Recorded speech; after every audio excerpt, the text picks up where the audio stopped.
अथ शिवताण्डवस्तोत्रम् जटाटवीगलज्जलप्रवाहपावितस्थले गलेवलम्ब्य भुजङ्गतुङ्गमालिकां डमड्डमड्डमड्डमन्निनादवड्डमर्वयम् चकारचण्डताण्डवं तनोतु नः शिवा शिवम् जटाकटाः सम्भ्रमा भ्रमन्ननिलिम्पनिर्झरी विलोलवीचिवल्लरी विराजमानमूर्धनि धगद्धगद्धगज्ज्वलल्ललाटपट्टपावके किशोरचन्द्रशेखरे रतिः प्रतिक्षणं मम धराधरेन्द्रनन्दने विलासबन्धुबन्धुर स्फूर्तिकन्तसन्तति प्रमोदमानमानसे कृपाकटाक्षधोरणी निरुद्धदुर्धरापदी क्वचिद्दिगम्बरे मनो विनोदमेतु वस्तुनि जटाभुजङ्गपिङ्गलसफुत्फणामणिप्रभा कदम्बकुङ्कुमद्रव प्रलिप्तदिग्वधूमुखे मदान्धसिन्धुरसफुत्वगुत्तरीयमेदुरे मनोविनोदमद्भुतं बिभर्तु भूतभर्तरि सहस्रलोचन प्रभृत्य शेषलेखशेखर प्रसूनधूलिधोरणे विधूसराङ्घ्रिपीठभू भुजङ्गराजमालया निबद्धजाटजूटकः श्रिये चिराय जायतां चकोरबन्धुशेखरः ललाटचत्वरजलद्धनञ्जस्फुलिङ्गभा निपीतपञ्चसायकं नमन्निलिम्पनायकं सुधामयूखलेखया विराजमानशेखरम्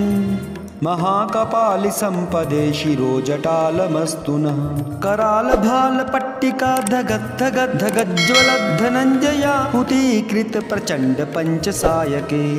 धराधरेन्द्रनन्दिनी कुचाग्रचित्रपत्रक प्रकल्पनेकशिल्पिनी त्रिलोचने रतिर्मम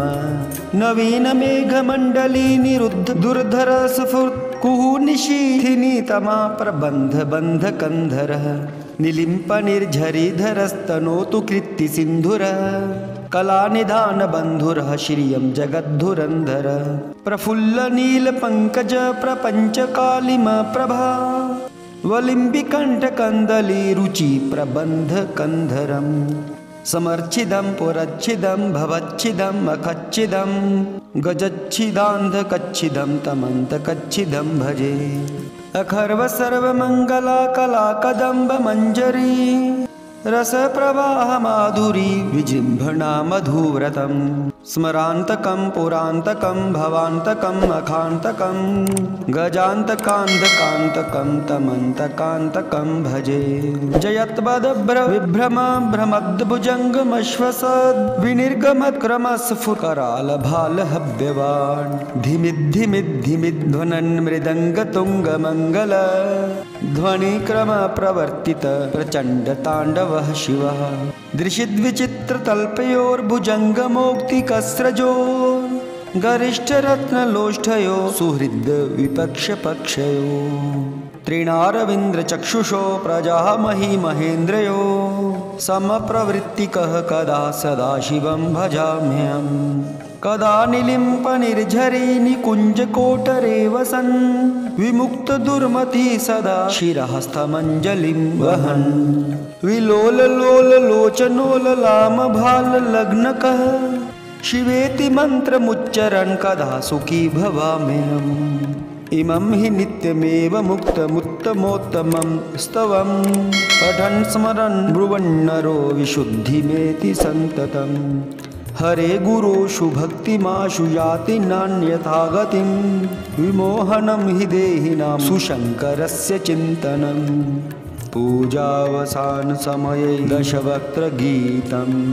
यः शम्भुपूजन् परं पठति प्रदोषे तस्य स्थिरां रथगजेन्द्रतुरङ्गयुक्तां लक्ष्मीं सदैव सुमुखीं प्रददाति शम्भुः।